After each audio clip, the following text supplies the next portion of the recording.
لاكني اي لي بور ديلاتي هما جوج ديال المشاكل معروفين عند البشره الدهنيه، والمظهر ديالهم كيكون مزعج. كاينين اشخاص اللي كيتقبلوهم وكاينين اللي باغيين يعالجوهم باي طريقه وجربوا بزاف ديال لي تريتمون وما لقاوش النتيجه اللي بغاو. في هذا الفيديو غادي نتكلم على انواع حب الشباب وكيفاش كيخرج لينا في البشره ديالنا.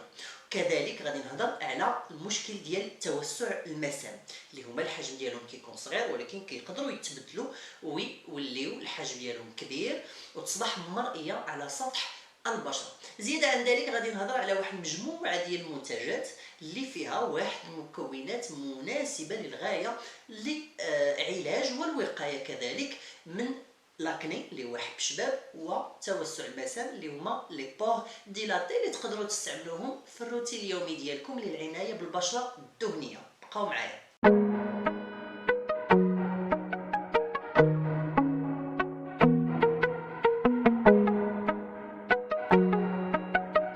السلام عليكم ومرحبا بكم في القناة اللي كتشمل عدة مواضيع: الصحة، العناية بالبشرة، وكذا الإسعافات الأولية. إلا كنتو جداد في القناة ما تنسوش الاشتراك، ضغطوا على زر الاشتراك وكذا الجرس للتوصل بالجديد.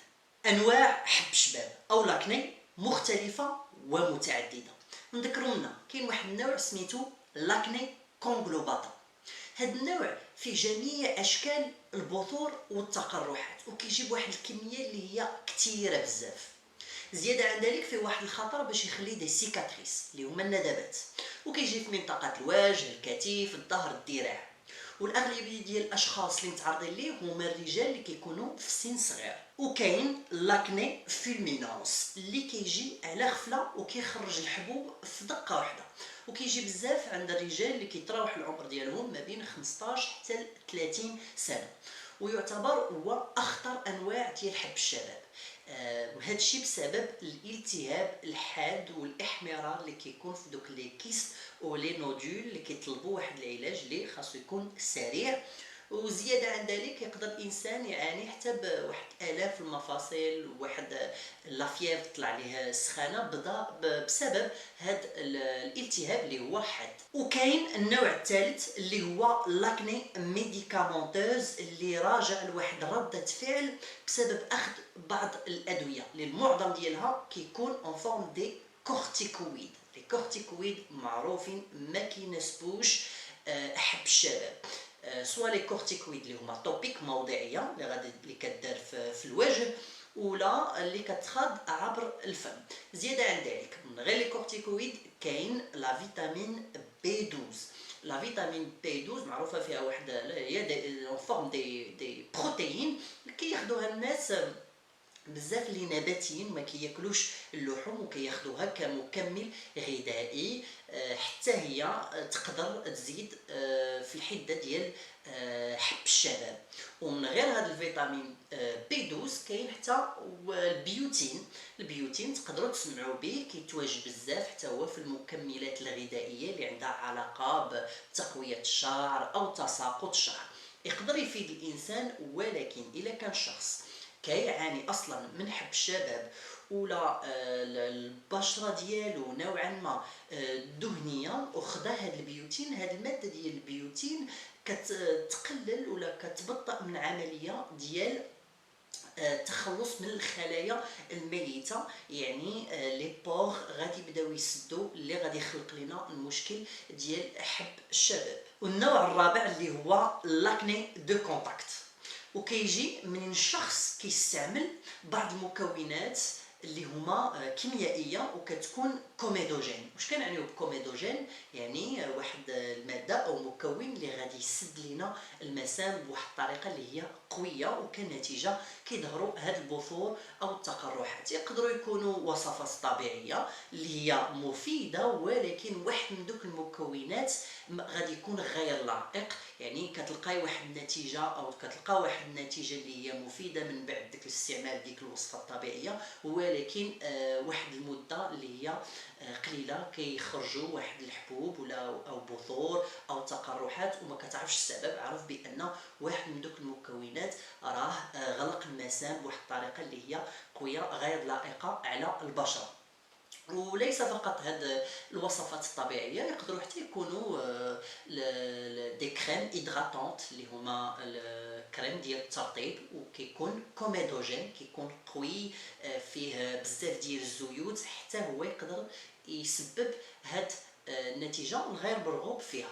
والنوع الخامس اللي هو لاكني كوسميتيكا، اللي كيعنيو به كوسميتيك اللي هي مساحيق التجميل اللي كيستعملوها معظم النساء. كما كانت الجوده ديالهم معروفه عليهم، كيديروا واحد الكوش، واحد الغلاف على سطح البشره كيمنع المسام باش تنفس، وكنتيجه كيظهر هاد حب شباب او البثور.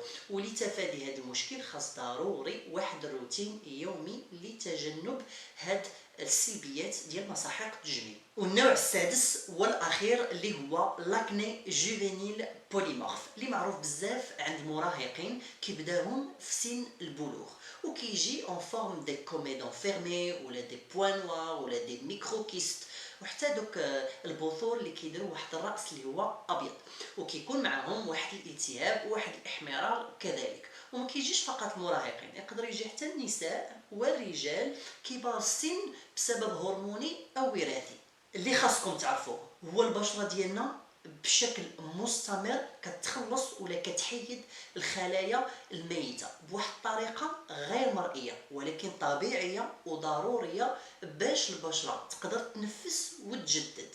وبعض من هاد الخلايا الميته كتخلص منهم البشره عبر المسامات اللي الاغلبيه ديال الناس ما كيبغيوهمش يكونوا باينين. وهاد المسامات كما كتشوفوا معايا في الصوره راهم متصلين بالبصيله ديال الشعر، وكذلك متصلين بالغدد الدهنيه. والهدف ديال هاد الغدد الدهنيه هي افراز مكون السيبوم. وشنو كيدير هاد لو سيبوم؟ هاد لو سيبوم كيمشي مع القناه ديال ولا هاد المسام وكيطلع لسطح البشره، وكيقوم بترطيب البشره وكذا حمايتها من العوامل الخارجيه. يعني هاد لو سيبوم هو ضروري لا يمكن الاستغناء عنه. ولكن المشكل وقتاش كيبان؟ المشكل كيبدا منين العمليه ديال التخلص من الخلايا الميته على سطح البشره كتولي ضعيفه وثقيله. يعني غادي يكون واحد التراكم ديال الخلايا الميته على سطح البشره. وحنا كنعرفوا ان الافرازات الدهنيه في هذه الغدد الدهنيه، وهنايا كنتكلموا على لو سيبوم، راه غادي يستمر، وكي قلت لكم راه غادي يبغي يمشي في القناه ديال المسام ويطلع لسطح البشره، ولكن للاسف غادي يلقى ان واحد الكوش ديال الخلايا الميته راها سد لنا المسام.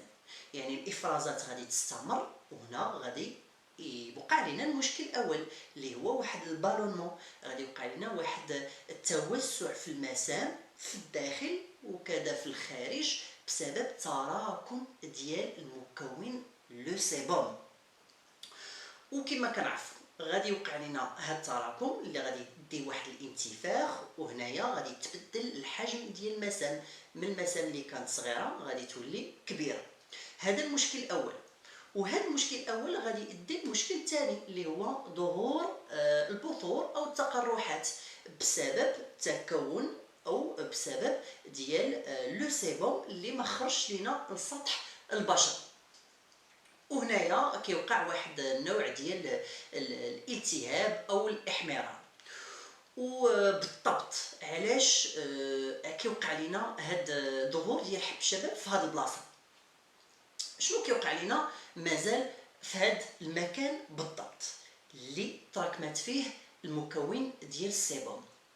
غادي تجي ليه واحد البكتيريا اللي سميتها بي اكني. وبي اكني راه ماشي شي حاجه جديده على البشره، كتواجد في البشره ديالنا وما كتاديناش بالكل، كتواجد على سطح البشره وداخل المسام كذلك، وكتكون بواحد النسبه اللي هي قليله لدرجه ان الجهاز ديال المناعه ما كيلاحظهاش، ما كيهاجمش عليها. ولكن هاد بي اكني منين غادي تشوف واحد التراكم ديال لو سيبوم اعجبها الحال، حيت هذاك هو المكان المناسب ليها باش تقوم بواحد العمليه ديال التكاثر اللي كيتسمى بملتيبليكاسيون دو لا بكتيري. غادي تمشي لذاك البالونمون اللي عامر بلو سيبوم اللي جا في المسام في الداخل، وغادي تبقى تكاثر. وهنا غادي يوقع المشكل الكبير اللي هو ان الجهاز ديال المناعه غادي يلاحظ ان كاينه في واحد البلاصه واحد لا مولتيبليكاسيون ديال البكتيري اللي هي انورمال. اشنو غادي يدير؟ غادي يرسل لينا خلايا الدم البيضاء، خلايا الدم البيضاء باش يرسلها باش تعالج ديك البلاصه الا كان فيها شي خلل. يعني غادي تجي الخلايا البيضاء اشنو غادي دير؟ غادي تلقى واحد التراكم ديال لو سيبوم ووسط منه تلقى فيه هاد البكتيري ديال بياكني. وهنايا تخيلوا معايا غادي يكونوا ثلاثه ديال العناصر: سطح الجلد مسدود بالخلايا الميته، عندك البي اكني اللي هي البكتيريا اللي اون مود دو مولتيبليكاسيون، زيدوا عليها حتى لو سيبوم اللي حاصل في الداخل. وهنايا كيخرجوا لينا دوك لي نودول ولا دوك لي ميكروكيست ولا واحد البثور اللي كيكونوا اللي بعض المرات ما كتعرفش السبب كاع علاش، ولا الحجم ديالها كبير وكيكون الراس ديالها ابيض الى اخره. ندوزو للنصائح اللي لخصتهم في 9 ديال النقط اللي هي ضروريه للوقايه وعلاج حب الشباب او توسع المسام. ونبداو بالنصيحه الاولى اللي هي استعمال روتين يومي في الصباح وفي المساء على طيله المده اللي كتعاني منها البشره ديالك من مشكل ديال حب الشباب. والنصيحة الثانية اللي هي من الضروري استعمال المكونات الثلاث اللي غادي نذكر، لأغلبية الأحيان غادي توجدوها في المنتجات الخاصة بالبشرة الدهنية. ونبداو بالمكون الأول اللي هو بنزو بيروكسيد. شنو كيدير لينا؟ كيقلل لينا من البكتيريا. كذكرت لكم قبل انه كاين هاد البكتيريا ديال بي اكني وكاينين بكتيريا اخرى اللي تقدر تسبب لينا في حب الشباب او ظهور بثور او تقرحات. هاد بنزو بيروكسيد غادي يقلل لينا من ديك البكتيريا اللي غادي تكاثر. يعني حنايا تخلصنا من المشكل الاول اللي يقدر يسبب لينا في ظهور بثور. اما بالنسبه للمكون الثاني اللي هو ساليسيليك اسيد ولا لاسيد ساليسيليك اللي معروفه بزاف. هاد لاسيد ساليسيليك شنو كدير؟ معروفه كتنقي لينا المسام من الداخل ومن الخارج. يعني كتمشي غير عند داك ليكسيد سيبوم فيما كاين واحد الافراز مفرط ديال الدهون، هي كتنقي لينا ديك البلاصه بواحد الطريقه اللي هي قويه ومضمونه. يعني احنايا تخلصنا من المشكل الثاني اللي هو واحد التكاثر ديال السيبوم داخل المسام. اما بالنسبه للمكون الثالث والاخير اللي هو غليكوليك اسيد ولا لاسيد غليكوليك. شنو كيدير لنا هذا لاسيد غليكوليك؟ كيقوم بواحد التقشير طفيف لسطح البشره وكيجدد لنا خلايا البشره. وحنايا تخلصنا من واحد المشكل الثالث اللي هو تراكم الخلايا الميته على سطح البشره اللي غادي يسدوا لنا المسام. اما بالنسبه للنصيحه الثالثه واللي هي استعمال مرطب بشكل يومي، لان كل العلاجات المتوفره لحب الشباب او توسع المسام معروف عليها كتنشف لنا البشره. يعني من الضروره واحد الكريم هيدغاطونط تكون في الروتين اليومي ديالكم. زياده عن ذلك كل ما نشفات البشره ديالنا كل ما غادي تفرز لينا الدهون بشكل مزدوج. وكما كتعرفوا كما كان نوع ديال البشره هذه الخطوه ديال الترطيب لا يمكن الاستغناء عنها. والنصيحه الرابعه داخله في اطار التغذيه وكتخص لا كونسوماسيون ديال لي فروماجي اي لي برودوي ليتي. علميا لقاو ان الاشخاص اللي كيستهلكوا مشتقات الحليب عندهم واحد لانفلاماسيون كتكون كثر. يعني الالتهاب اللي في حب الشباب غادي يكون اكثر. يعني من الاحسن الا كنتي في الفتره اللي كتعاني منها من حب الشباب تجنب هذه المأكولات. والنصيحه السادسه استعمال الزنك كمكمل غذائي. لا كور ديال الزنك كتفيد بزاف حيت الزنك معروف عليه ان انتي انفلاماتوار. كمثال غلوكونات ديال الزنك تقدروا توجدوه كمكمل غذائي، ولكن بشرط ما خاصكمش تفوتوا فيه الدوزاج ولا الكميه ما بين 15 حتى 30 ملغ يوميا. بحال هذا اللي خديت لقيت فيه دوزاج بور ان كومبريمي بار جور فيه 15 ملغ. يعني الانسان غادي ياخذ 1 ان كومبريمي بار جور وفيه 60 كومبريمي 60 كومبريمي، يعني واحد لاكور ديال 2 موا غادي يدوز لك شهرين، وهي المده اللي خاصك تاخذها ديال الزنك. من الاحسن ما تفوتوش الكميه ديال 15 ملغ. علاش 15 ملغ؟ حيت الا فتوها تقدروا توصلوا حتى 30، تقدروا تاخذوا جوج ديال لي كومبريمي يوميا من هذا، حيت 15 فوا 2 ايكال 30. ولكن هاد المكملات الغذائيه خاصها تخرج باستشاره ديال الطبيب. كما كتعرفوا الزنك راه كيتخاض حتى في البروتوكول ديال التريتمون كونتر كوفيد 19. وعلاش؟ حيت سي ان انتي انفلاماتوار مضاد ديال الالتهاب، يعني غادي يفيد في اي نوع ديال لافيكسيون. في ما كان شي انفيكسيون في الجسم غادي يقوي المناعه باش تحاربها. وكذلك مزيان لابو، مزيان لابو باين ناحيه حيت مضاد ديال الالتهاب ما غادي يخليه حتى شي تقرحات او بثور، يعني غادي يقلل من الحده ديال الالتهابات في الجسم. هذا علاش الزنك كياخذوه بور لا بو. كي مكتوب هنايا راه مكتوبه فيه بو بلس سيستيم ايمونيتير. الحاجه اللي بغيت نقول لكم انه يجب تفادي الكميه الغير لائقه. كي قلت لكم ما بين 15 حتى 30 ملغ، ولكن من الاحسن تاخذوا 15 ملغ. الا فتوا ديك الكميه راه تقدروا تطيحوا في المشكل ديال سور فيتامينوز، اللي هي واحد لانتوكسيكاسيون بواحد الفيتامين اللي طالع في الجسم. تسمموا الجسم ديالكم بواحد الفيتامين اللي خديتوه بكثره. يعني الكميه ضروريه الانسان يحترمها، وما فيها باس الا خدا 15 ملغ ان كومبريمي بار جور المده ديال شهرين. واحد لاكور مفرقه جوج المرات في العام ما كاين حتى شي مشكل، بالعكس الاطباء كينصحوا بها بزاف. والنصيحة السابعة، خاصكم ضروري تبعدوا كليا على استهلاك السكريات، او على الاقل تقللوا من الاستهلاك ديالو. والسبب سهل جدا، واللي هو كل ما كان الاستهلاك ديال السكريات كثر كل ما غادي تزاد النسبة ديال الانسولين. كل ما طلعت النسبة ديال الانسولين كل ما تزاد لافلاماسيون اللي هي الالتهاب في الجسم. يعني الا كان واحد الحب شباب بسيط ولكن كان معاه واحد الاستهلاك اللي هو يومي ديال السكريات، الحده ديال الالتهاب ديالو داك الحميره غادي تكون اشد وغادي تكون اكثر.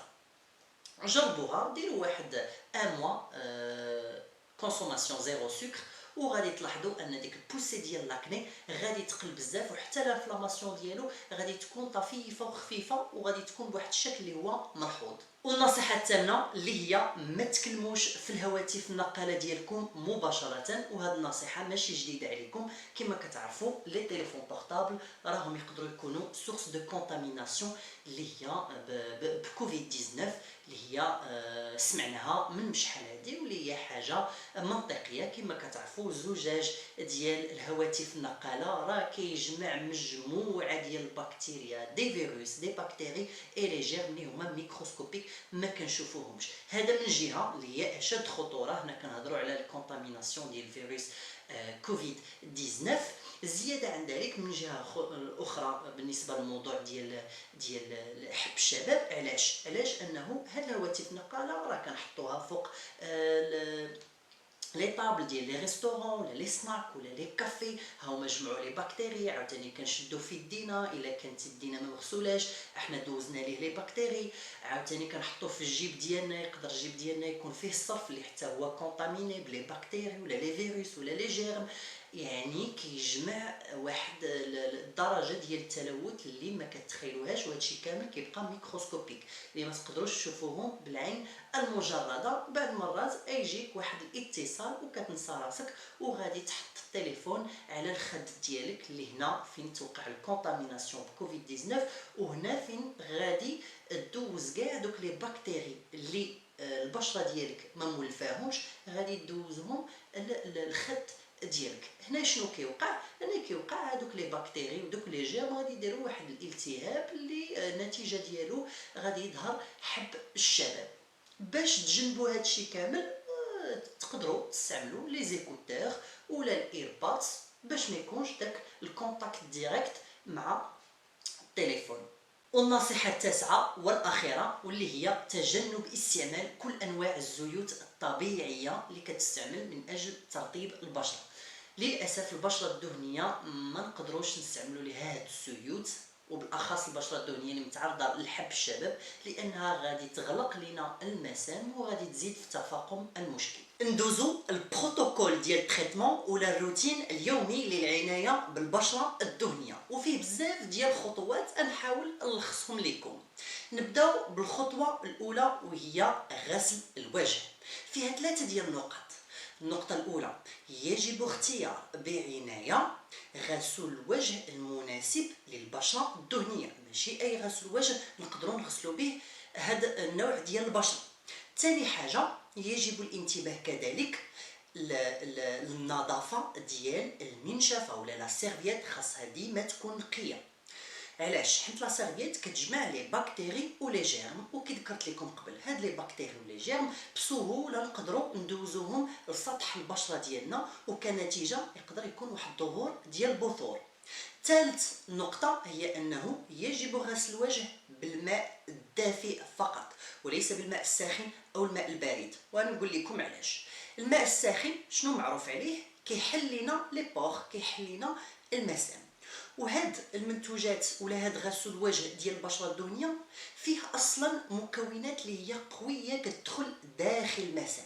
يعني الا حلينا المسام بالماء الساخن واستعملنا هاد النوع ديال غسول الوجه غادي نحيدو كاع دوك الزيوت الطبيعيه للبشره ديالنا في امس الحاجه ليها. اما الا غسلنا الماء بالماء البارد، والماء البارد كنعرفوا انه مزيان من اين ناحيه انه كيشد البشره ومقاوم ديال التجاعيد الى اخره، ولكن في نفس الوقت كيقوم بعمليه ديال القبض ديال المسام، كيسد لنا المسام في اللحظه اللي كنكونوا كنغسلوا الوجه ديالنا بالماء البارد. يعني هاد المكونات اللي هنايا غادي تلقى صعوبه باش تدخل لنا في المسام وتنقيها بشكل ملائم. يعني الحل المناسب هو دائما استعمال الماء الدافئ فقط. والبشره الدهنيه او اي نوع ديال البشره خاص يكون غسل الوجه ديالو 2 مرات في اليوم، مره في الصباح ومره في المساء. وهنايا غادي نعطيكم بعض الامثله ديال غسول الوجه الخاص بالبشره الدهنيه اللي كيتواجدوا في لي بارافارماسي ولا لي فارماسي، وهادو فقط امثله. راه كاينين بزاف ديال لي لابوغاتوار اللي عندهم نفس الغسول ديال الوجه. لكم اختيار، فقط خاصكم تركزوا على بعض المكونات اللي خاصها تكون في هاد المنتجات. نبداو بالمنتج الاول او الغسول الوجه الاول ديال لابوغاتوار لا روش بوزي افاكلار جيل موسون بوريفيون ديال لا بو غراس اي سونسيبل، يعني ديال البشره الدهنيه والبشره الحساسه. هو مناسب بزاف للبشره الدهنيه اللي كثير فيها الافرازات ديال الدهون، ماشي البشره المختلطه. وكذلك كينشف لينا البشره، واحد كينشف البشره بزاف، لاحظت انه كينشف البشره، يعني خاص البشره تكون دهنيه. وكيعطيوه بزاف الاطباء ديال الجلد المراهقين ولا لي جون اون جينيرال، لان كنعرفوا ان شي لي جون الافرازات ديال الدهون كتكون بكثره مقارنه مع النساء او الرجال كبار السن. يعني الا بغيتي تستعمل هاد غسول الوجه ضروري خاص يكون واحد ترطيب يومي يمشي مع هاد غسول الوجه بدون استثناء. علاش؟ حنت الا كنتي كتغسل وجهك بهذا وما كتقومش بواحد الترطيب يومي، كون على يقين انه في واحد الوقيته ولا في واحد اليوم غادي تكون واحد لاباريسيون اللي هي بروتال ديال لي ريدول، غادي يبانوا فيك واحد الخطوط الرفيعه ولا دوك التجاعيد اللي رقيقه. علاش؟ حيت نشفتي البشره ديالك اكثر من اللازم. هذا مزيان كينشف البشره، ولكن خاصك تاكد بان البشره ديالك دهنيه قبل ما تستعمله. ندوزو المنتج الثاني او غسول الوجه الثاني، فيهم نفس لي زانغريديون، نفس المكونات، فيهم لاسيد سيتريك ومكونات اخرى اللي كتقوم بتنقيه ديال المسام من الداخل ومن الخارج، ولكن هادو بجوجهم كاتبين فيهم نيتوا اي بوريفي اون دوسور، يعني كيقوموا بغسل الوجه ولكن بواحد الطريقه اللي هي خفيفه، ما كيقوموش بالجفاف ديال البشره، واللي هما اسام سيبيونكس دو كريم اللي الحجم ديالهم فيه 200 مليلتر مقارنة مع إيفاكلار اللي فيه 400 مليلتر اللي هو اقتصادي نوعا ما. هادو الثمن ديالهم ما بين كيتراوح ما بين 135 125 درهم من لي بارافارماسي. الحاجه اللي نقدر نقولها على سيبيونكس اي دوكري هو انه كاتبين فيهم بو اتوندونس اكنيك، حتى هما ديال لابو اللي متعرضه لحب الشباب. زياده عن ذلك نقدروا نستعملوهم الفيزاج اي كور بجوجهم، و جيل نيتوايون اي بوريفيون pour peau grasse et à imperfection. Les imperfections هما دوك يعني دوك البطول اللي كيظهروا لينا، ولا دوك لي طاش اللي كيخليو لينا، ولا داك الاحمرار الالتهاب، كاع هاد لي زامبيرفيكسيون كيقلل منهم. والمكونات اللي فيهم فيما تشوفوا لاسيد سيتريك عرفوا انه غادي يناسب البشره الدهنيه اللي فيها حب الشباب. هادو كانوا جوج ديال لي جيل نيتوايون، وهادشي كامل بغيت غير نقترحو عليكم باش تكون عندكم فكره عامه. هما نوعا ما ما مختلفينش على بعضياتهم، ولكن اللي كيعجبني فيهم انه ما كينشفوش البشره بزاف. ندوزو لغسول الوجه الرابع اللي هو مختلف على هاد الثلاثه، وهو نوفيكسبير فلاش اكلا اللي فيه الفيتامين سي، وهذا معروف بزاف، ولكن الاختيار ديالو خاص يكون بواحد السبب.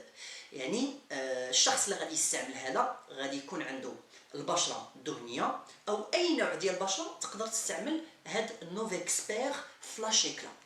منين البشره ديالنا كتفقد واحد النضاره ولا كيوقع فيها واحد الاسمرار، والانسان ما كيبغيش يتبع منتجات ديال تفتيح البشره، يقدر يستعمل هاد غسول الوجه. منها غادي ينقي البشره ديالو بشكل يومي، ومنها غادي يعطيها واحد ان كو ديكلا. يعني هاد لا فيتامين سي كتقوم بتقشير البشره وكتعطيها واحد التفتيح.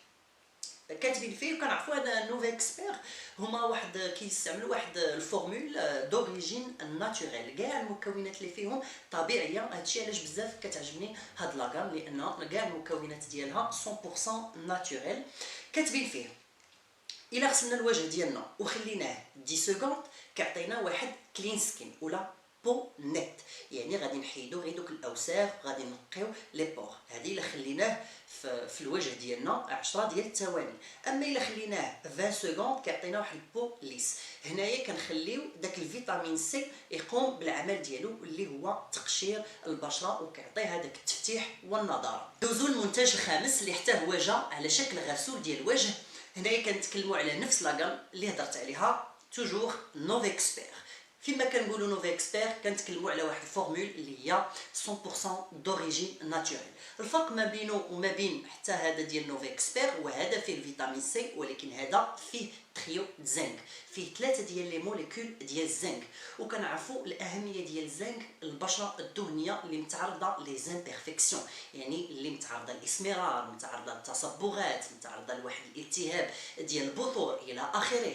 هاد الزنك غادي يلعب دور كبير. زياده عن ذلك هو انه نون ايريتون، نون ديسيشون، وحتى نون ديكابون، يعني ما غاديش يحيد لينا داك الفيلم هيدروليبيديك. عندنا واحد الغلاف كتنتجو لينا البشره اللي هو غلاف طبيعي باش كتحمي راسها من العوامل الخارجيه، ولكن الا خصنا البشره ديالنا بشي غسول وجه اللي هو قوي كينقص لينا من هذا الغلاف ويقدر يحيدو. وهنايا نقدروا نعرضوا البشره ديالنا لكاع لي زاغريسيون اكسترن،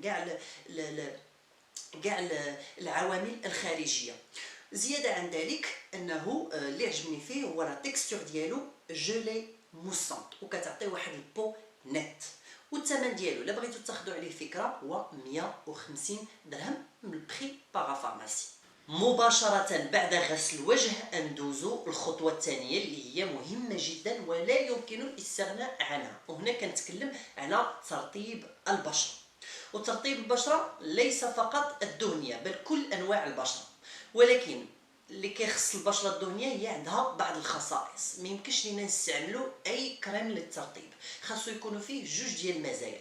الاول هو نون كوميدوجين، يعني ما يكونش كيسد لينا المسام، حيت الا استعملنا شي حاجه كتسد لنا المسام غادي تخلق لينا المشكل ديال ظهور البثور وكذلك توسع المسام بحد ذاتها. ثاني حاجه هي خاصو يكون خالي من المستخلصات ديال الزيوت ولا لي زويل. علاش؟ معروفين الزيوت حتى هما كيسدوا لينا المسام وغادي يخلقوا لينا هاد جوج ديال المشاكل اللي حنايا بغينا نعالجوهم. اللي ما عندوش فكره بزاف على هاد لي برودوي نون كوميدوجين تقدر تسول اي فارماسيان في بارافارماسي ولا الفارماسي، هو غادي يقترح عليك مجموعه ديال لي كريم هيدراتونط، ونتايا اختار لابوغاتوار اللي مالف كتستعمل وكترتاح ليه.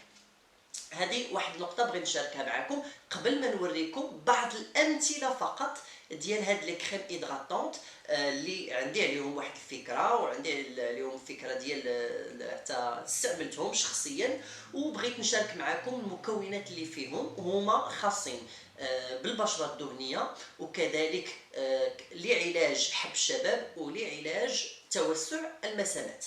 نبداو بالكريم الاول اللي هو ديال لا روش بوزي افاكلار مات هيدراتون.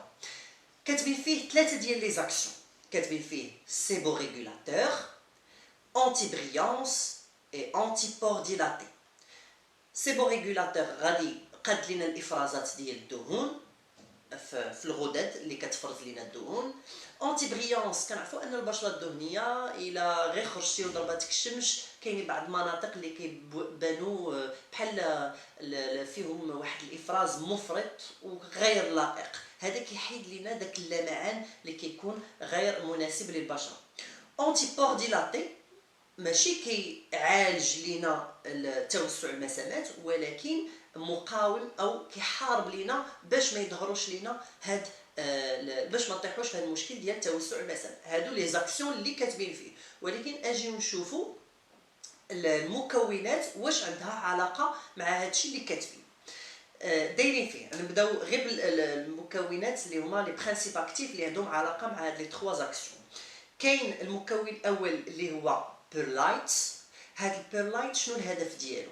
كيقلل لينا ولا كيحيد لينا الدهون، كيمتص بهذا التفسير كيمتص لينا الدهون على البشره، هو اللي كيعطي واحد لاكسيون اللي هي ماتيفيانت، يعني البشره كتكون متشابهه، ماشي لو فرون فيه مزيات ولي جو اللي هما ناشفين ولا ما شابه، نو كيكون الوجه باكمله عنده واحد لو طون اللي هو ماتيفيان. المكون الثاني هو ساركوزين. هاد الساركوزين شنو كيدير؟ هاد الساركوزين كيدخل لينا في المسام وكيمشي فقط الغدد الدهنيه. وشنو كيدير ليها؟ كيدير ليها واحد تنظيم ديال افرازات الدهون اللي كتفرز لينا، يعني كينظم لينا افرازات الدهون. احنا بهاد جوج مكونات قضينا على الافراز المفرط ديال الدهون وعلى الدهون اللي كتخرج لينا لسطح البشره. المكون الثالث اللي هو السيليكا. وشنو كيدير لنا هاد السيليكا؟ هاد السيليكا هو اللي كيعطي واحد لا تكستور اللي هي سريعه الامتصاص، لدرجه انه هاد لا كريم هيدراتونط راها اون باس بارفيت للنساء اللي كيستعملوا مصاحب ديال التجميل، وحتى كذلك الرجال اللي ما بغاوش شي حاجه اللي تبان في الوجه ديالنا، هذا ما كيبانش، يعني سريع الامتصاص لواحد الدرجه اللي هي كبيره بزاف. وبالطبع النساء والرجال اللي كيعانيو من الدهون في البشره ديالهم، هذه واحد النقطه بغيت نزيدها. وكذلك فيه الكحول. كاين بزاف اللي غادي يقولوا الكحول ما مزيانش، بصح الكحول راه ما مزيانش كمكون، وبالاخص الا كانت عندك البشره حساسه. البشره حساسه هاد لا كريم هيدراتونط ما غاديش تلكليك. الا كانت لابو تري سونسيبل راه هاد الاستعمال اليومي ديال هاد لا كريم يقدر يدير واحد الاحمرار. ولكن الا كانت البشره ديالك ما فيها حتى شي مشكل وماشي سونسيبل، الكحول خاصكم تعرفوا واحد المكون فعال جدا في توسع المسام، حيت كيقوم بواحد القبض ديال المسام، وهو يغسير لي بور، دونك كيعطي واحد النتيجه اللي هي ملحوظه، وهذا الشيء علاش زادوه في المكونات ديالو. وزياده عن ذلك فيه ساليسيليك اسيد ذكرتها لكم قبل، وهي مناسبه. شنو كدير؟ كتنظف لينا المسام من الداخل من داك التراكم ديال الدهون. يعني الا جيتو تشوفوا المكونات اللي فيه راه عندها علاقه مع لي زاكسيون اللي كاتبين فيه. مناسب جدا في الحقيقه للبشره الدهنيه. الحاجه اللي بغيت نقول لكم على هذا المكون ديال ساليسيليك اسيد. ساليسيليك اسيد راه ما مزيانش لاي واحد، يعني الامهات اللي هما اونسانت راه ما يمكنش ليهم يستعملوا هذا المنتج ولا هذا المكون بصفه عامه. زياده عن ذلك في البيريود ديال لاليتمون حتى هي ما يمكنش المرأة تستعمل هذا المكون اللي هو ساليسيليك اسيد. زيادة عن ذلك النساء او الرجال او اي شخص اللي كيعاني بمشكل ديال لا تيرويد ديال الغدة الدرقية، خاص الانسان ما يستعملش هذا لاسيد ساليسيليك. علاش؟ هاد لاسيد ساليسيليك داروا عليها بحوث علميه ولقاو انها شنو نقول لكم بحال كتجعر الغده الدرقيه، دونك من الاحسن ما يستعملوش. وهذه النصيحه راه تقدروا تقلبوا عليها سوغ انترنت وغادي تلقاو انه غير مناسبه لهاد الاشخاص. هذا كان ايفاكلار مات. زياده عن ذلك نقدر نقول لكم ان الحجم ديالو 40 مليلتر، حجم صغير، ولكن خاصو يديلك واحد المده اللي هي طويله. علاش؟ لان الكميه اللي خاصك تستعمل هي قليله، الكميه بالضبط انها تكون الحجم ديال حمصه. علاش؟ حيت هذا ماشي كريم هيدراتون ديال تو لي جور، ولا راه غادي تستعملوه بشكل يومي، ولكن ماشي الكريم هيدراتون اللي غادي ديروه في الوجه ديالك باكمله وغادي تقوم بواحد المساج باش لا، ماشي هذا هو الكريم هيدراتون اللي الانسان مالف كيستعمل. هذا كيطلب واحد الكميه اللي هي قليله كي قلت لكم حيت فيه دي زاسيد. زياده عن ذلك خاصو يتوضع فقط في المنطقه اللي هي متعرضه لهذا المشكل، اللي فيها افرازات ديال الدهون بكثره وفيها لي بور كذلك اللي كيبانوا ديلاتي.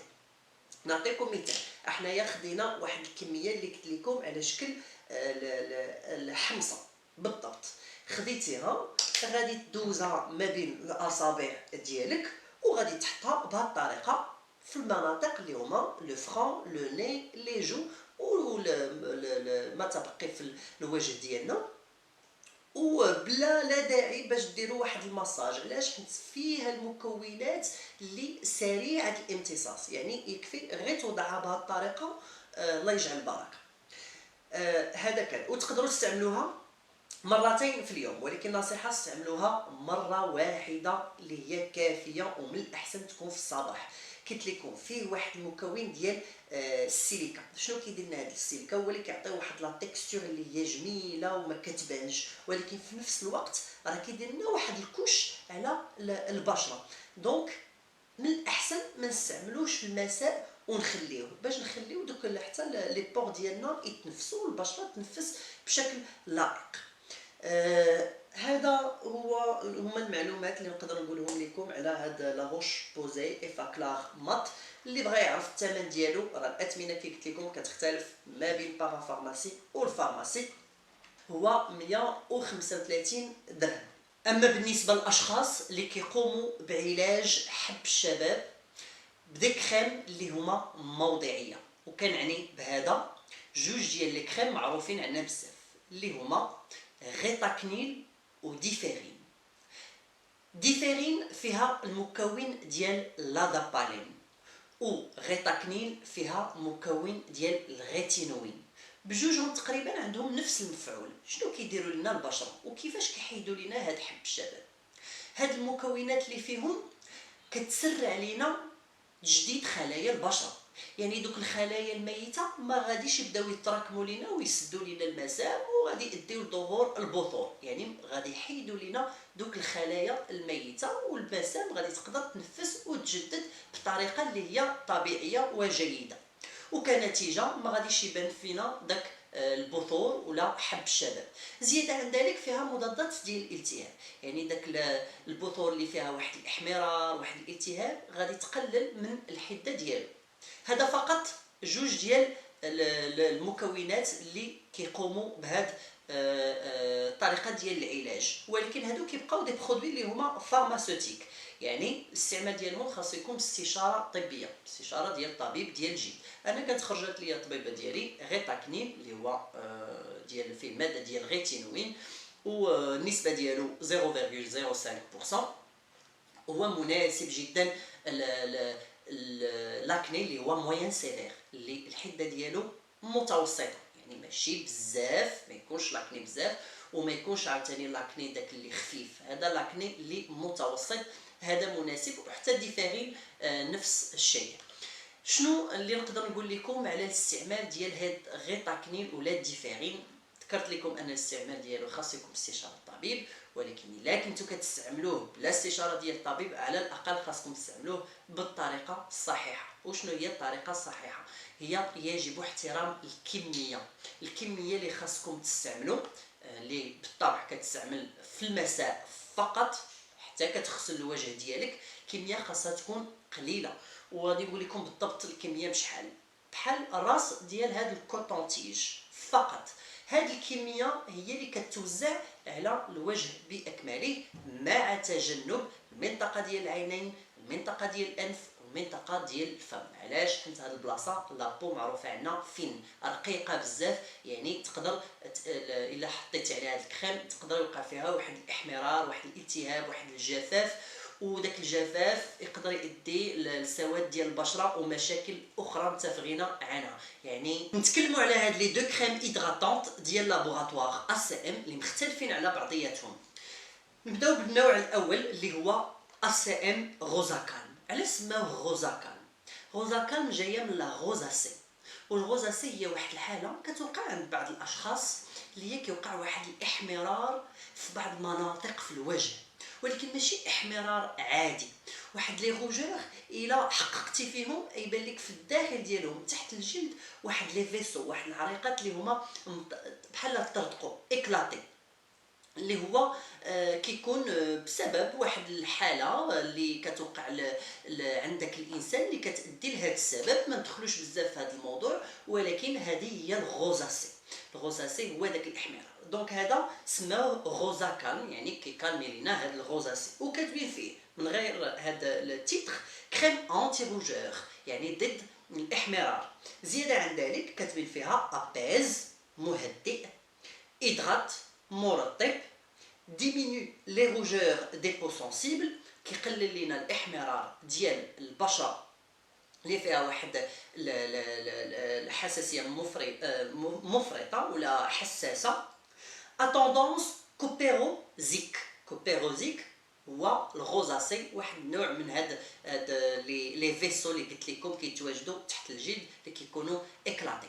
ولكن علاش بامكان اي شخص يقدر يستعمله واخا ما يكونش عنده الغوزاسي؟ بحال انا شريته علاش؟ حيت هو مزيان لابو اللي هي رياكتيف. وشنو هي لابو رياكتيف؟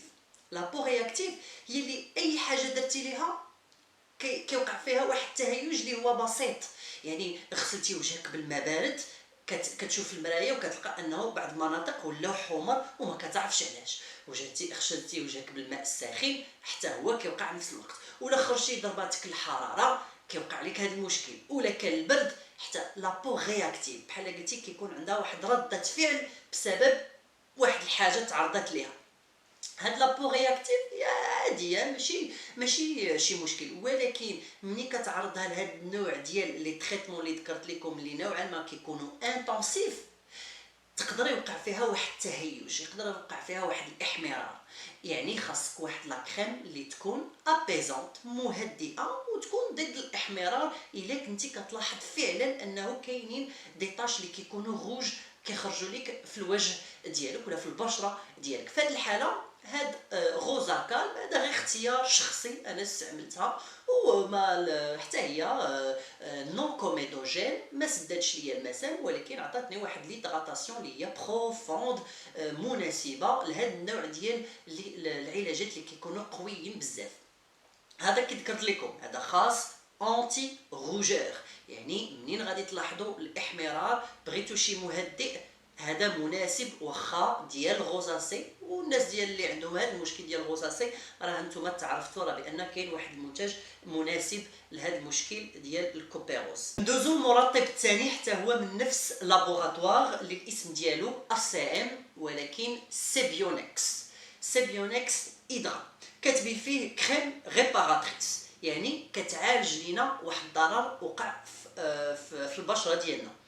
إدغات يعني مرطبه، ابيز كتهدأ لينا البشره، ريستركتور لي بو فراجيليزي اي ديسيشي. هنايا غادي تعجبوا، غادي تقولوا وا لابو ديالي ماشي لابو ديالي كراس ماشي سيش، علاش غادي نستعمل هذا المكون؟ هنا غادي نرجعوا على لي تريتمون اللي كتستعملوا في المساء لمعالجه حب الشباب او توسع المسام. هاد لي تريتمون كيكونوا معروفين انتونسيف، والمكونات اللي فيهم راه يديو لواحد الجفاف مفرط في البشره. لهذا خاص تاخذوا واحد الكريم هيدراتونط تكون ديال لابو اللي هي سيش. انا كنهضر ملي كتستعملوا هاد النوع من العلاجات، ما الا ما كان حتى شي علاج ديال البشره وكانت لابو اللي هي بالطبع لابو غراس بدون نقاش، هنايا خاصكم تستعملوا مرطب خاص للبشره الدهنيه. هاد فقط هاد الجوج ديال لي كريم هيدراتونط اللي قلت لكم هما ابيزونط وخاصه بالبشره اللي هي متعرضه للاحمرار، التهيج، الجفاف، كتلائم بزاف البشره الدهنيه، وبالاخص منين كتستعملوا هاد النوع ديال العلاجات الموضعيه ديال حب الشباب وتوسع المسام. معروف عليهم كينشفوا لينا البشره بزاف، بحال لاسيد ساليسيليك، لاسيد غليكوليك، لاسيد سيتريك الى اخره. كاينين بعض الاشخاص اللي ما كيعانيوش من حب الشباب، ولكن من فتره لفتره كيخرجوا لهم بعض البثور في الوجه ديالهم وما كيعرفوش كيفاش يعالجوهم، وما كيبغيوش يتبعوا هاد لي تريتمون اللي هما انتونسيف خاصه بحب الشباب والبشره الدهنيه. كيبغيو غير شي حاجه اللي هي بروفيزوار باش يحيدوا دوك البثور بالطريقه الصحيحه. كما قلت لكم واحد النصيحه نزيدها، هو انه يجب عدم فقع البثور. كما كتعرفوا دوك البثور فيه واحد ليكيد بيرولون اللي كيكون داير راس اسود او ابيض. شنو كيكون فيه؟ كيكون فيه واحد المجموعه ديال المكونات اللي ذكرت لكم. كيكون فيه السيبوم وهذيك الماده الدهنيه، كيكون فيه دوك البي اكني البكتيريا اللي تكاثرات، وكيكون فيه الخلايا الدم البيضاء اللي جايه تقتل دوك البكتيريا. هما اللي كيكولوا لينا هاد السائل اللي كيتواجد داخل البطور. الا فتو حتى قصوهم بيديكم ولا بالاصبع ديالكم، غتعرفوا بان كاع البكتيريا اللي كتواجد في اليد ديالكم غادي تدخل داخل هاد البثور، وغادي تؤدي لواحد لانفيكسيون، واحد الالتهاب، وهذا الالتهاب غادي يؤدي بدون شك ونقاش لواحد التصبغات الجلديه. زياده عن ذلك يقدر يؤدي حتى دي سيكاتريس اللي هما الندبات.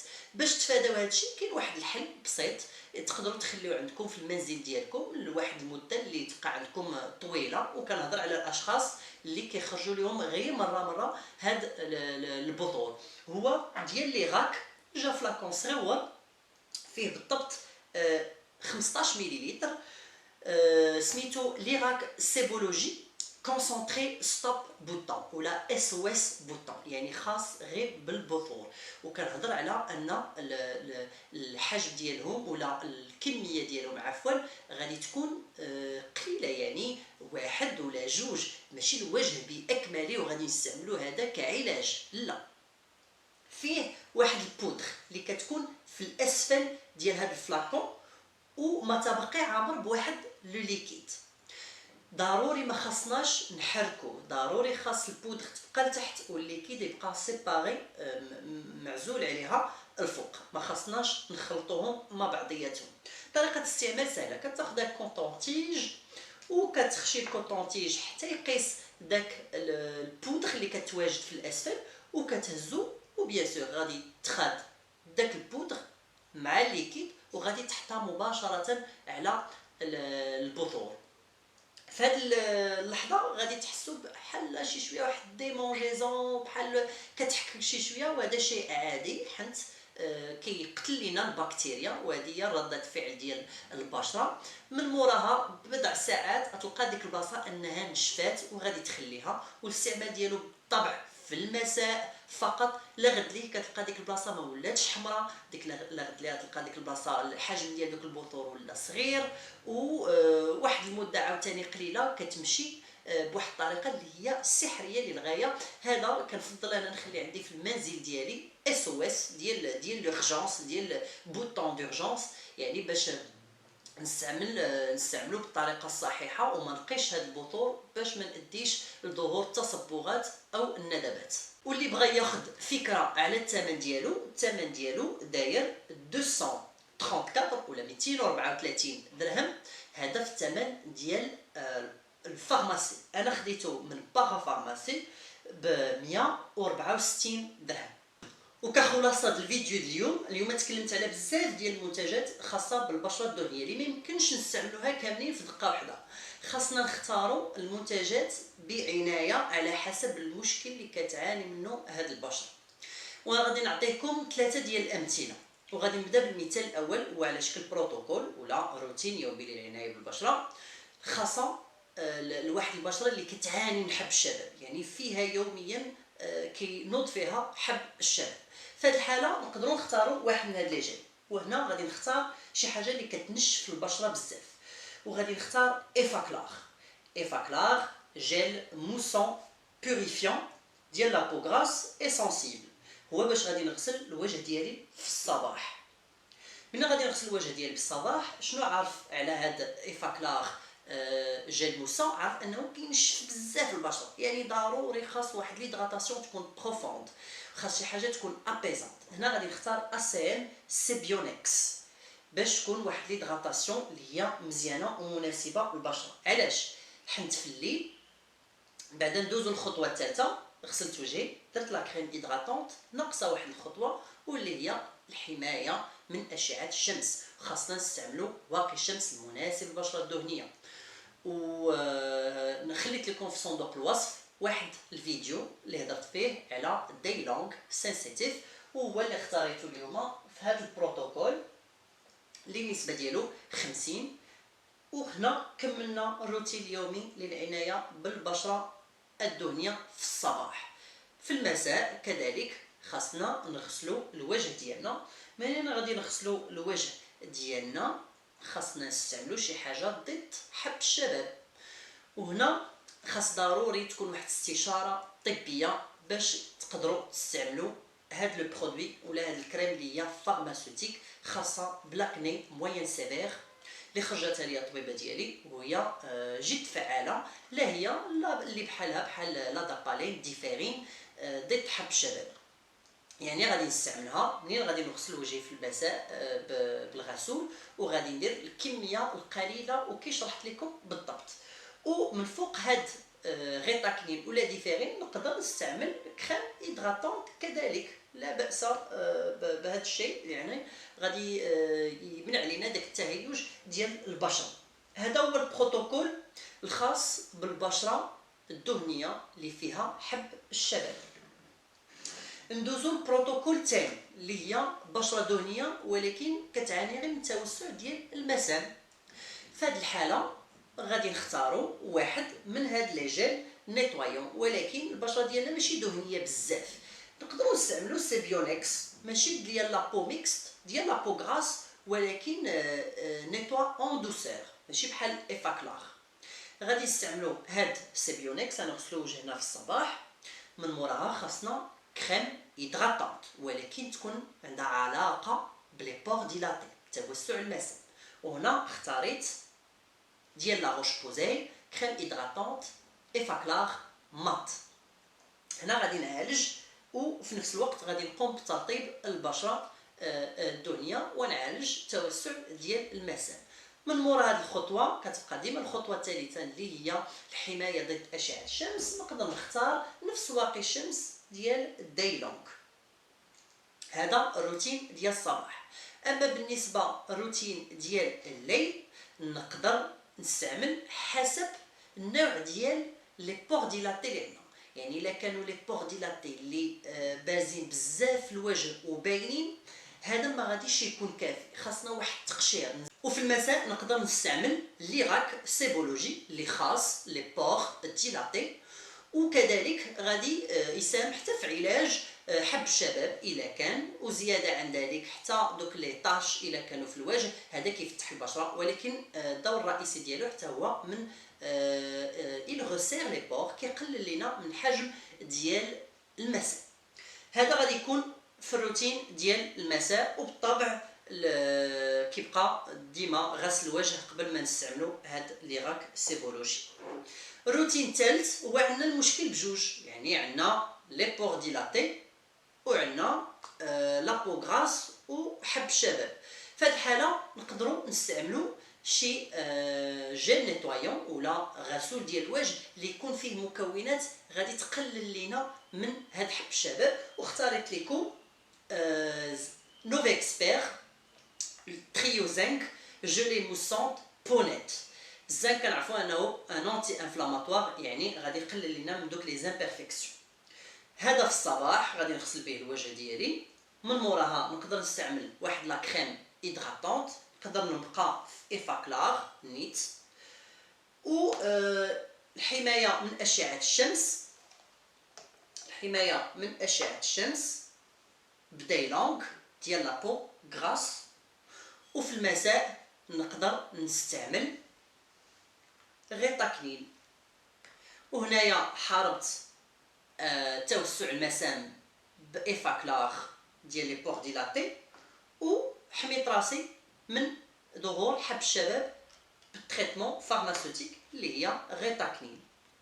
ونزيدكم حتى واحد الروتين رابع اللي هو البشره ديالنا الا كان فيها واحد تصبغات جلديه وفقدات واحد البياض ديالها ولا فيها واحد الاسمرار، حيت البشره الدهنيه معروفه متعرضه للاسمرار، وبغيتي تعطيها واحد لو كو ديكلو، هنايا تقدر تستعمل واحد الروتين اخر اللي كيجي على شكل جيل نيتوايون ديال نوفي اكسبير على فيتامين سي. كنعرفوا ان فيتامين سي كتفتح لينا البشره. هنايا غادي نقوموا بتفتيح البشره عبر غسول الوجه. زياده عن ذلك تقدروا تستعملوا كريم هيدراتونت ديال روزا كالم، حتى هو كريم ابيزونت انتي روجور. كنعرفوا ان الفيتامين سي شي شويه تقدر دير واحد الاحمرار وتقدر دير شي تهيج. تقدروا تستعملوا هاد لا كريم هيدراتونت ابيزونت، وتقدروا تستعملوا هاد الفلاكون ديال لي بوطون الا كان حب الشباب كيخرج بواحد النسبه اللي هي قليله غير مره.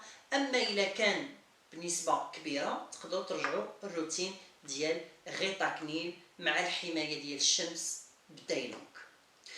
نتمنى نكون ما تلفتكمش بزاف بهاد لي برودوي. بغيت ندير لكم واحد روتين متعدد وواحد الكومبينيزون ما بين كاع هاد المنتجات اللي وريتكم، والاختيار كيبقى لكم. انا عطيتكم واحد التعريف عام على وعرفتكم على هاد المنتجات، وانتم دابا عندكم واحد الفكره تقدروا تختاروا دابا المنتج الخاص بالبشره ديالكم. نتمنى تكون عجبتكم لا فيديو. الا كنتو جداد في القناه ما تنساوش الاشتراك، ضغطوا على زر الاشتراك وكذا الجرس للتوصل بالجديد. نشوفكم فيديو لاحق ان شاء الله.